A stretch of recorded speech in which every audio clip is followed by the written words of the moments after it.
அன்பு தமிழ் மாணவர்களுக்கு வணக்கம். நாம் இந்த காணொளியில் 10ஆம் வகுப்பு கணித புத்தகத்தில் வடிவியல் பாடத்தில் செய்முறை வடிவியல் தலைப்பில் வடிவொத்த முக்கோணங்கள் வரைதல் கணக்குகளில் எடுத்துக்காட்டு 4/10 பார்க்க போகிறோம். எடுத்துக்காட்டு 4/10 பாருங்கள். கொடுக்கப்பட்ட முக்கோணம் PQRக்கு ஒத்த பக்கங்களின் விகிதம் 3/5 என அமையுமாறு ஒரு வடிவொத்த முக்கோணம் வரைக. அளவு காரணி 3/5 <1. இது தகு பின்னம் அப்படிங்கிறதுனால இதனுடைய அளவு <1 இருக்கும். முதல்ல இந்த கணக்குக்கு ஒரு உதவி படம் போட்டுக்குவோம். நீங்கள் என்ன பண்ணுறீங்க, ஸ்கேலை வச்சு ஏதேனும் ஒரு அளவுக்கு இந்த PQR அப்படிங்கிற முக்கோணத்தை போட்டுக்குங்க. தோராயமான அளவுக்கு போட்டாலே போதும்.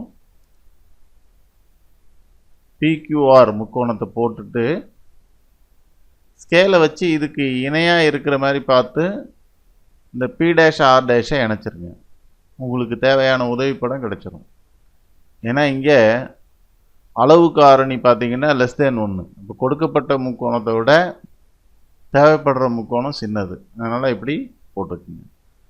உதவிப்படம் முடிஞ்சிருச்சு. உண்மை படத்தை எவ்வாறு வரைவது என நாம் இப்போது காண்போம்.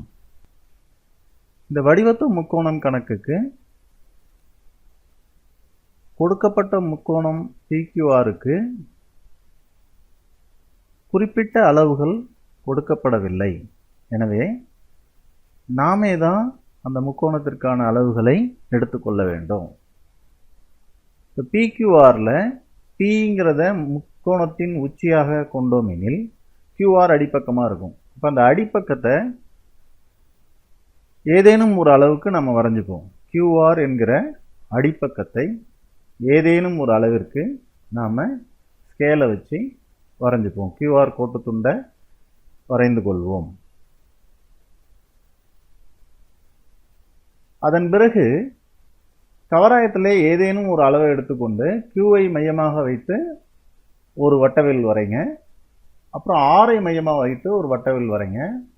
இப்போ இந்த இரண்டு வட்டவிற்களும் வெட்டிக்கொள்ளும் புள்ளியை உச்சியாக எடுத்துக்கொள்வோம். அதாவது Pங்கிற புள்ளியாக எடுத்துக்கொண்டு PQR முக்கோணத்தை வரைவோம். Pயையும் Qஐயும் இணைக்கணும்.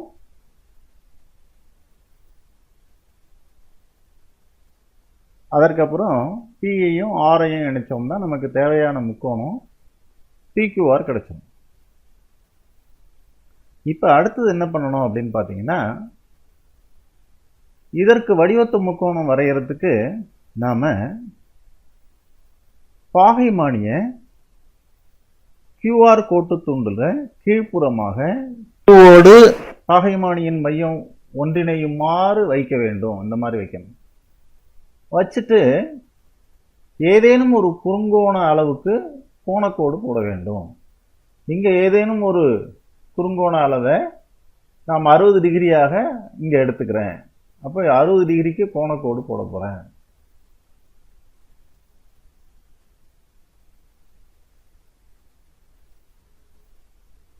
இப்போ இந்த கோட்டை நல்லா போட்டு நீட்டி விட்டுறேன்.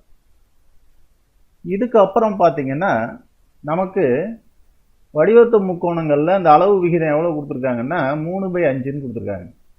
3/5ங்கிற பின்னத்தில் எப்போதும் பின்னத்தில் பகுதி, அதாவது இந்த டினாமினேட்டர் ஒரிஜினல் முக்கோணத்துக்கான எண், மேலே இருக்கிற தொகுதி தேவையான முக்கோணத்திற்கான எண்.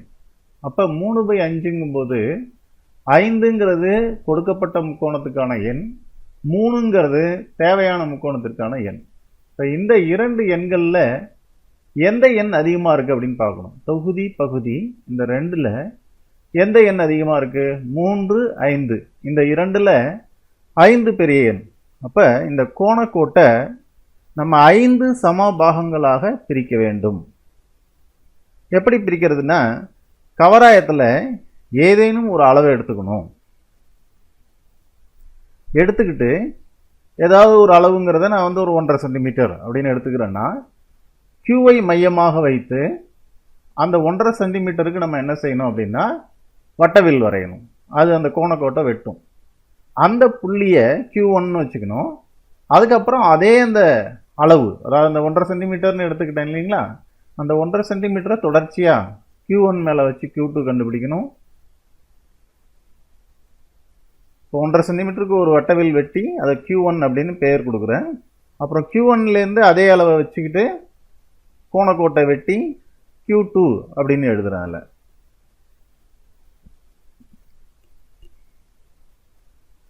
அதுக்கு பிறகு Q2வில் அதே அளவை வச்சு வெட்டி Q3 குறிக்கிறோம். Q3யை குறித்த பிறகு அதில் கவராயத்தை வச்சு அதே 1.5 சென்டிமீட்டர் ஆரம் உள்ள வட்டவில் வரைஞ்சி இந்த கோணக்கோட்டை வெட்டி Q4 குறிக்கிறோம். அதற்கு பிறகு Q4ல் வச்சு Q5 கண்டுபிடிக்கிறோம். இப்போ 5 சமபாகங்கள் தான் நமக்கு தேவை. இப்போ இந்த கடைசியாக இருக்கிறது தான் Q5. 5 சமபாகம் நம்ம குறிச்சிட்டோம்.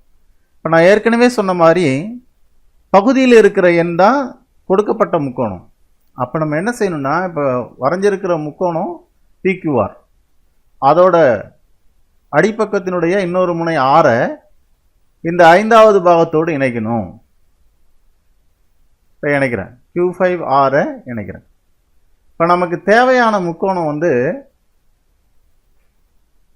3 அளவுகள் வேணும். இப்போ இது 5 அளவுகள் உள்ள முக்கோணம் 3க்கு வேணும், 3க்கு 5 வேணும் நமக்கு. அப்போ அதை எப்படி பண்ணலாம் அப்படின்னா, இப்போ Q5 6ஓட இணைச்ச மாதிரி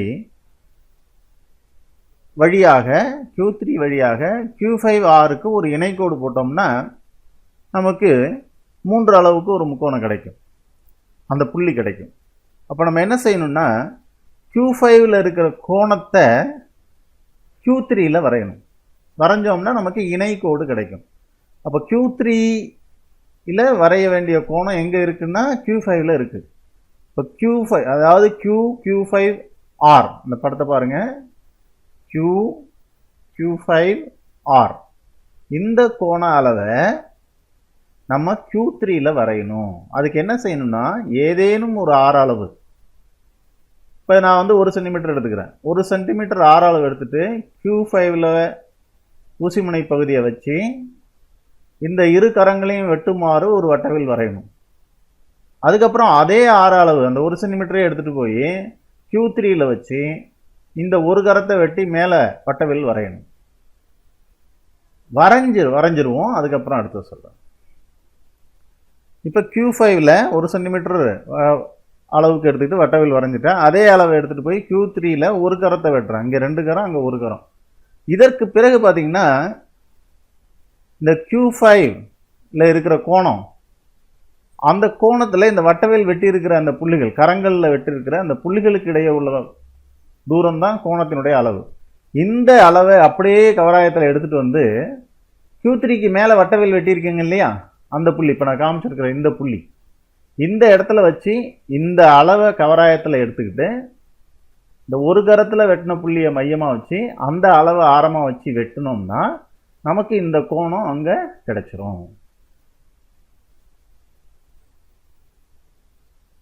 இப்போ வெட்டியாச்சு. இப்போ அந்த புள்ளியை குறித்து Q3யோட இணைச்சி மேல் நோக்கி நீட்டினோம்னா அது QR பக்கத்தை போய் ஒரு இடத்துல மீட் பண்ணும், சந்திக்கும். அந்த புள்ளி தான் R' அல்லது R1 அப்படின்னு குறிக்கிறோம். அப்போ நமக்கு Q5Rக்கு இணையான கோட்டுத்துண்டு Q3 R1 கிடச்சிருச்சு. இப்போ அடுத்தது என்ன செய்யணும் அப்படின்னா, இந்த PR பக்கத்துக்கு இணையாக ஒரு பக்கம் R1 வழியாக வரையப்பட வேண்டும். அதை எப்படி வரைகிறது அப்படின்னு பார்த்தீங்கன்னா, இந்த R கோணத்தை இங்கே எடுத்துகிட்டு வந்து வரையணும்.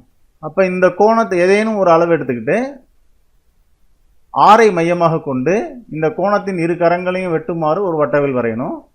அந்த அளவை மாற்றாமல் R1ல் வச்சு ஒரு கரத்தை வெட்டி மேல் நோக்கி வரையணும்.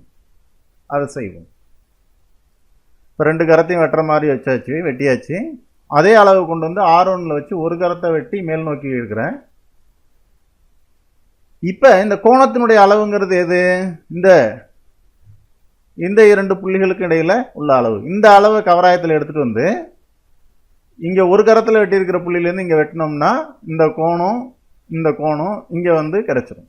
இப்போ இந்த 2 புள்ளிகளுக்கு இடையே உள்ள கோணம் தான் இங்கே கொண்டு வந்து நம்ம வரையணும். இப்போ கவராயத்தில் அந்த தூரத்தை எடுத்துகிட்டு வந்து இந்த ஒரு கரத்தை வெட்டி இருக்கிற புள்ளியில் மையமாக வச்சு அந்த வட்டவில்ல வரைஞ்சிங்கன்னா இந்த கோணம் இங்கே கிடச்சிரும். இப்போ அந்த புள்ளியை குறித்து அதையும் R1ஐயும் இணைச்சி மேல் நோக்கி நீட்டினோம்னா நமக்கு அது போய் அந்த PQ பக்கத்தை போய் சந்திக்கும். அந்த PQ பக்கத்தை சந்திக்கிற புள்ளி தான் நமக்கு தேவையான P1. P1 குறிச்சிட்டோங்களா? இப்போ நமக்கு தேவையான முக்கோணம் என்ன அப்படின்னு பார்த்தீங்கன்னா, இப்போ இங்கே இருக்கு பாருங்க, இந்த P1 Q R1ங்கிறது தான் தேவையான முக்கோணம். PQR அப்படிங்கிறது கொடுக்கப்பட்ட முக்கோணம். அதில் 3/5 அளவு உடைய முக்கோணம் தான் P1 Q R1. இதுதான் நமக்கு தேவையான முக்கோணம். இத்துடன் நம்ம இந்த செய்முறையை நிறைவு செஞ்சுட்டோம். நன்றி.